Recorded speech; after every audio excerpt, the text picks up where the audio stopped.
चलिए शुरू करते हैं अपना लेक्चर नंबर 13। और आज हम नाविक के लेक्चर नंबर 13 पे आ चुके हैं। और आशा है कि अब आप पिछले लेक्चर जो है आपने अच्छे से एनसीईआरटी कंप्लीट कर ली होगी। और आप जो मेरे साथ साथ एनसीईआरटी पढ़ते जा रहे होंगे, इससे एनसीईआरटी जो है आपकी टाइम में कंप्लीट हो जाएगी। तो आज हमें पढ़ना है नाभिकीय बल। तो कल तक जो है हमारा सारे टॉपिक खत्म हो चुके थे। कल जैसा कि मैंने आपसे बोला था कि आज हम नाभिकीय बल के बारे में पढ़ेंगे। चलिए, ये भी इंटरेस्टिंग टॉपिक है। चलिए इसको स्टार्ट करते हैं फटाफट। 2 मिनट रुकिए जरा। हाँ, रुकिए जरा। मैंने ग्राफ जो है वो पहले लगा दिया था, लेकिन वो ग्राफ जो आखिरी में आएगा, पहले मैं आपको समझा दूंगा टॉपिक, उसके बाद आपको ग्राफ दिखाऊंगा। चलिए चलते हैं।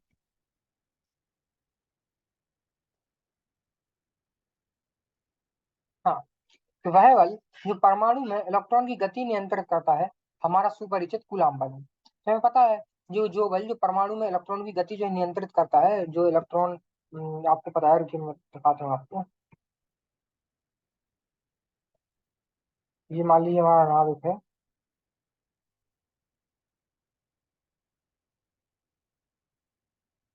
और मान लीजिए ये जो है अपनी ऑर्बिट है, मतलब कक्ष है। इसमें जो है मान लीजिए ये इलेक्ट्रॉन ऐसा घूम रहा है। ठीक है ना?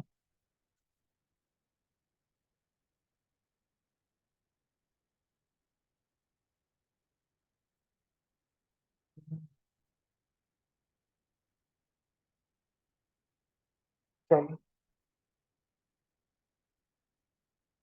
मान लीजिए यहाँ पे जो है इसमें इलेक्ट्रॉन घूम रहा है।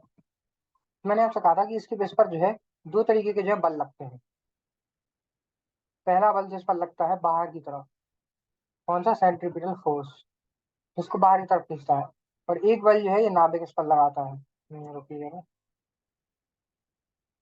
इसको अपनी तरफ खींचता है। क्यों खींचता है, इसका जवाब है आपके पास, होना ही चाहिए, पढ़ चुका हूँ मैं।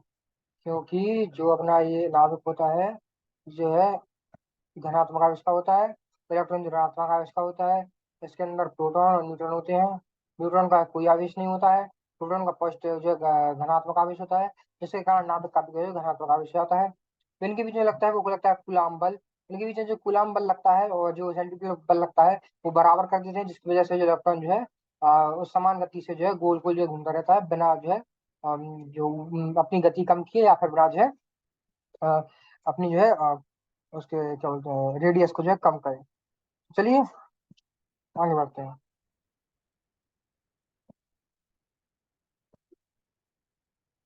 हम्म तो द्रव्यमान के नाभिक के लिए प्रति न्यूक्लियन बंधन ऊर्जा लगभग 8 मेगा इलेक्ट्रॉन वोल्ट, मतलब एक नॉर्मल से नाभिक के लिए, मतलब एवरेज जिसको हम कहते हैं एवरेज नाभिक के लिए, जो है जो है न्यूक्लियर प्रति न्यूक्लियन बंधन ऊर्जा जो है लगभग 8 मेगा इलेक्ट्रॉन वोल्ट है।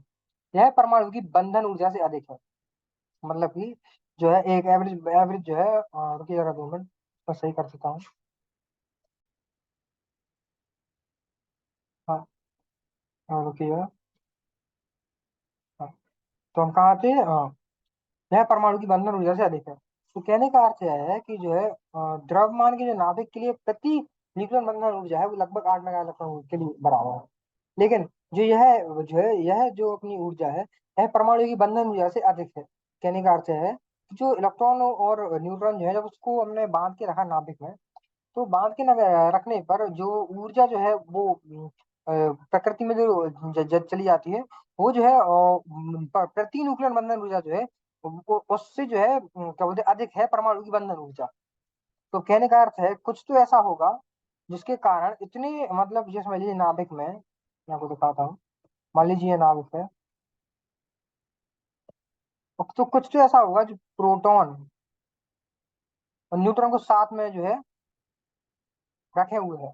क्यों? क्योंकि एक बात बताइए, अब जैसे प्रोटॉन और न्यूट्रॉन, ये कुछ तो ऐसा बल इनके बीच में होगा जिनको साथ रखे हुए हैं। क्योंकि जो इतनी कह सकते हैं द्रव्यमान के नाभिक के लिए जो प्रति न्यूक्लियन ऊर्जा है, वो लगभग 8 मेगा इलेक्ट्रॉन वोल्ट है, तो परमाणु की बंधन ऊर्जा से भी अधिक है। तो कुछ तो ऐसा बल है जिनकी वजह से जो है ये दोनों साथ में इतनी छोटी जगह पे रह पा रहे हैं। नाभिक के कणों को परस्पर बांधे रखने के लिए एक शक्तिशाली जो है आकर्षण बल की जो है आवश्यकता है। समस्या क्या फंसती है? समस्या यह आती है इसमें जैसे बोला है कि शक्तिशाली आकर्षण बल, हमारे दिमाग में आएगा कि कूलाम बल। लेकिन कूलाम बल, दिक्कत यह है कि कूलाम बल जो यहाँ पर है, इसमें जो है, अगर अगर अगर हमको लगाना है, मतलब दो आवेशों के बीच में लगता है पहले तो कूलाम बल, तो एक होना चाहिए या तो पॉजिटिव की पॉजिटिव नेगेटिव पे लगेगा, ठीक है, या तो धनात्मक ऋणात्मक पे लगेगा, या फिर ऋणात्मक का धनात्मक पे लगेगा, ठीक है, या फिर धनात्मक का धनात्मक पे लगेगा,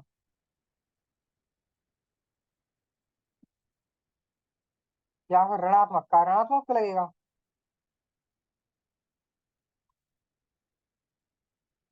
अब देखिए, जो ऊपर जो ये वाले लिखे हुए हैं, ये वाले, और जो ये वाले लिखे हुए हैं, जो ऊपर लिखे हुए हैं जी आकर्षण होते हैं, आकर्षण बल होता है, ये जो है एक दूसरे को खींचते हैं। और जो दूसरे वाले हैं, जो जो धनात्मक धनात्मक पर लगाता है, जो ऋणात्मक ऋणात्मक पर लगाता है, वो जो है जो है एक दूसरे को, जो एक दूसरे से दूर भेजने का प्रयास करते हैं, तो उल्टी दिशा में बल लगाते हैं। तो समस्या है कि यहाँ पे चलो न्यूट्रॉन प्रोटॉन तो चलो पता है कि जो है धनात्मक आवेश का होता है, लेकिन न्यूट्रॉन का कोई आवेश नहीं होता। तो जब इसका कोई आवेश नहीं होता तो जो है इसका कूलॉम बल तो नहीं है। तो यहाँ जो है कूलॉम बल तो नहीं हो सकता है, जो जो इसको परस्पर बांधे हुए हैं। अगर न्यूट्रॉन जो है नेगेटिव होते, अगर होते धनात्मक सॉरी ऋणात्मक आवेश के, तो हम कह सकते थे चलो कि प्रोटॉन जो है वो धनात्मक है, जो है क्या बोलते हैं, धनात्मक आवेश का है, और न्यूट्रॉन जो है अगर जो है ऋणात्मक आवेश का होता, तो कहते हैं एक दूसरे को जो है कूलॉम बल के कारण जो है इतने से छोटी जगह पर है। लेकिन ऐसा नहीं हो सकता, क्यों? क्योंकि जो है अपने न्यूट्रॉन पर कोई भी आवेश होता ही नहीं है। तो ऐसा कौन सा बल है जिनको साथ में रखे हुए हैं, उसी बल के बारे में हमको पढ़ना है। तो बंधन बल इतना शक्तिशाली होना चाहिए कि प्रोटॉन और न्यूट्रॉनों को नाभिक के सक्षम आयतनों में बांधे रख सके। और प्रतिन्यूक्लियर बंधन ऊर्जा की अचरता को इन बलों की लघु परासी प्रकृति से समझा जा सकता है। नाभिकीय बंधन बालों के कुछ अभिलक्षणों को प्रयोग द्वारा प्राप्त किया जा सकता है। तो चलिए आगे बढ़ते हैं। हम्म। ओके। हाँ। तो नाभिकीय बल आवेशों के बीच लगने वाले कूलाम बल एवं द्रव्यमानों के बीच लगने वाले गुरुत्वाकर्षण बल की, अब देखिए बताओ हूँ।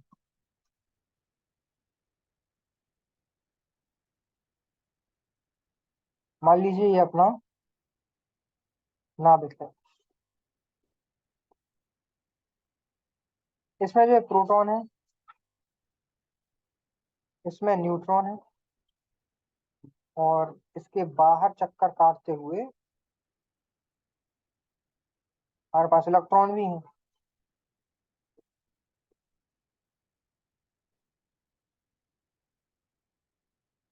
ठीक है। तो देखो, और ये मैं इसको थोड़ा अच्छे से लिख देता हूँ। हाँ चलिए ठीक है।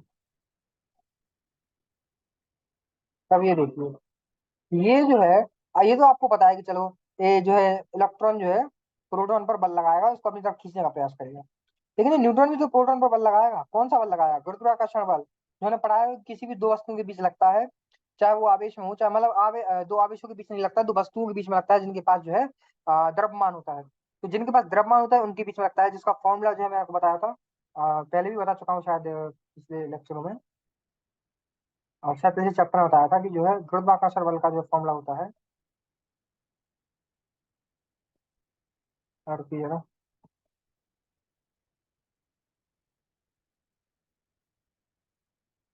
कैपिटल जी,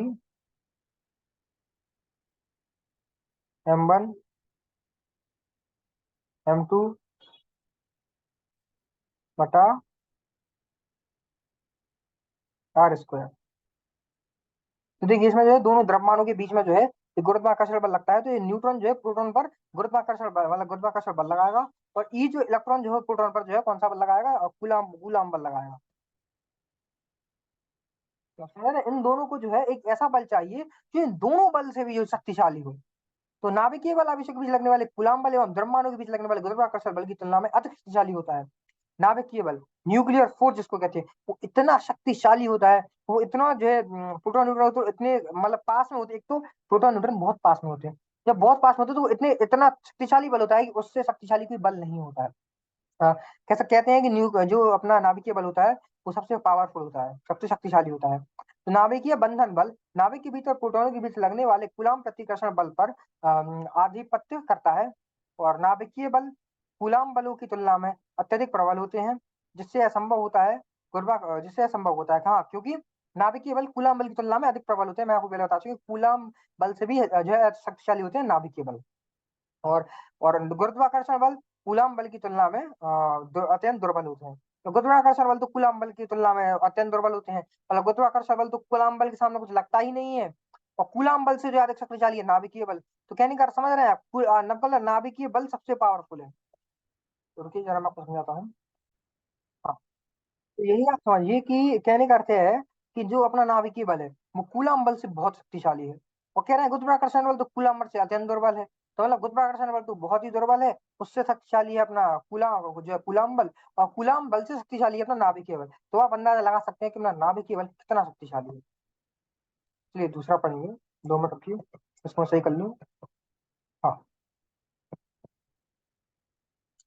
न्यूक्लियनों के बीच दूरी बढ़ाकर कुछ फेम्टोमीटर से अधिक करने पर उनके बीच लगने वाला नाभिकीय बल तेजी से घटकर शून्य हो जाता है। कहने का अर्थ है कि अगर उसको जो है फेम्टोमीटर से कुछ कुछ थोड़ी सी जो दूरी बढ़ा दी जाती है उनके बीच की, तो उनके जो है नाभिकीय बल जिन पर लगता है वो तेजी से घटता है, वो शून्य हो जाता है।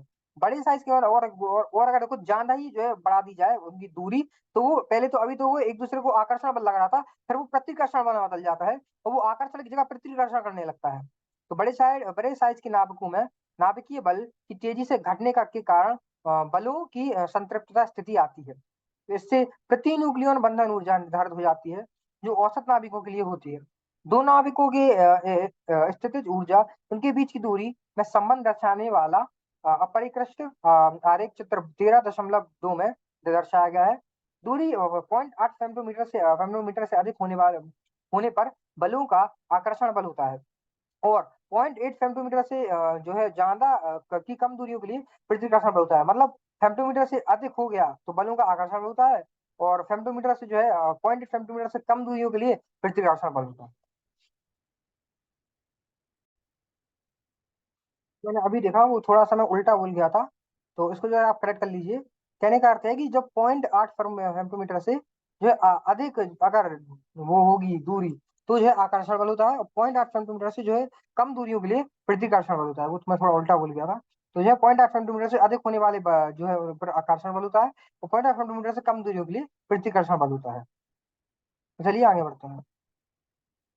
लगभग 0.8 सेंटीमीटर की दूरी पर स्थितिज ऊर्जा का मान न्यूनतम होता है, मतलब जो है सबसे ज्यादा मतलब होता है, क्योंकि मैंने कहा धीमे धीमे जैसे आप बढ़ाओगे दूरी को, तो ये जो है वो जो अपना बल है वो जीरो होता जाएगा, मतलब जो है जीरो की तरफ जाता जाएगा।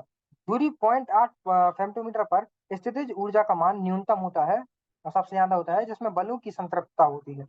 यदि नाविकों के बीच दूरी 0.8 से अधिक होती है तो इन बलों का आकर्षण बल होता है, और यदि दूरी 0.8 सेंटीमीटर से कम होती है तो ये बल प्रतिकर्षण बल के रूप में कार्य करते हैं। तो न्यूट्रॉन न्यूट्रॉन न्यूट्रॉन प्रोटॉन और प्रोटॉन प्रोटॉन के बीच लगने वाली नाभिकीय बल लगभग समान परिमाण के होते हैं। नाभिकीय बल विद्युत आवेशों पर निर्भर नहीं करते, जिसमें पहले ही बता चुका हूँ। जो अपना नाभिकीय बल होता है वो जो है विद्युत आवेशों पर निर्भर नहीं करता है। और जो है सबसे पावरफुल जो है अपना यही होता है नाभिकीय बल। नाभिकीय बल के बाद जो जो चीज शक्तिशाली होती है वो होती है कूलाम बल। और कूलाम बल के बाद अगर कोई शक्तिशाली होती है, मतलब कूलाम से सबसे कम शक्तिशाली होती है वो होती है गुरुत्वाकर्षण बल। तो कूलाम के नियम अथवा न्यूटन के जो है गुरुत्वीय नियम की भांति नाभिकीय बलों का कोई सरल गणितीय रूप नहीं है। तो चलिए, एक जो है नाभिकीय युग्म की स्थितिज ऊर्जा के बीच की दूरी के फलन के रूप में जो हम इसको देख रहे हैं, और ये जो है डायग्राम है स्थितिज में जो है स्थितिज ऊर्जा का जो है आर से जो है कहने का मतलब है जो है उन दोनों प्रोटॉन न्यूट्रॉन के बीच की दूरी है उसके रूप में ग्राफ बनाया गया है। तो देखिए धीमे धीमे जो है नीचे आ रहा है ग्राफ, नीचे आ रहा है। कहने का अर्थ है कि जो है हम जो है डिस्टेंस बढ़ा रहे हैं, कहने का मतलब है एक दूसरे की जो है जैसे दूरी बढ़ा रहे हैं, दूरी बढ़ा रहे हैं तो स्थितिज ऊर्जा कम हो रही है। तो जो एक जो है एक जो है कह सकते हैं पॉइंट तक कम होगी, जिसको हम आर नॉट बुलाते हैं। उसके बाद जो है ये बढ़ना शुरू होगी, मतलब कहने का मतलब यही है जो है जिसको हमने माना था ये 0.8 पर मिनट।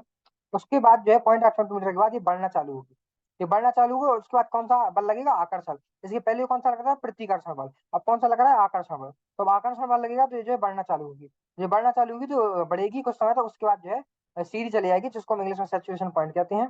और ये जो है फिर सीधी चली जाएगी। फिर जो है आर के बढ़ाने से स्थितिज ऊर्जा जो है कोई फर्क नहीं पड़ेगा। तो आज हमने क्या पढ़ा? आज हमने नाभिकीय बल पढ़ा।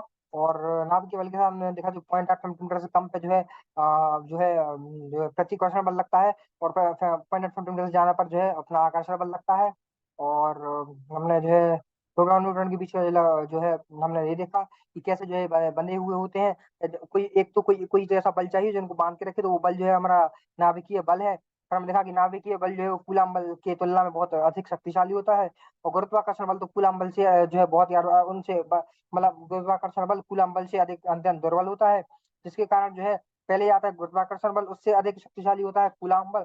कूलम बल से अधिक शक्तिशाली होता है नाभिकीय बल। तो फिर हमने ग्राफ पढ़ा था, और ये वाला। उसके बाद चलिए बस ये ग्राफ के बाद हमने जो है अब कल पढ़ेंगे हम रेडियो एक्टिवता। यहाँ हमारा टॉपिक समाप्त हो चुका है नाभिक केवल। तो कल हम रेडियो एक्टिवता पढ़ेंगे, और रेडियो एक्टिवता पढ़ने में आपको बहुत ही मजा आएगा, ये मेरी गारंटी है, क्योंकि अच्छा टॉपिक है, इंटरेस्टिंग टॉपिक है। तो चलिए कल हम पढ़ेंगे रेडियो एक्टिवता। आज तो मैंने पढ़ा, उसके एनसीईआरटी पढ़ लीजिएगा। और कल जो मैं रेडियो एक्टिव पढ़ाऊंगा उसके एनसीईआरटी पढ़ के आइएगा, जिससे जो है आपको जो है समझने में जो है आसानी होगी अगला लेक्चर। चलिए मिलते हैं अपने अगले लेक्चर में, तब तक के लिए टाटा बाय बाय।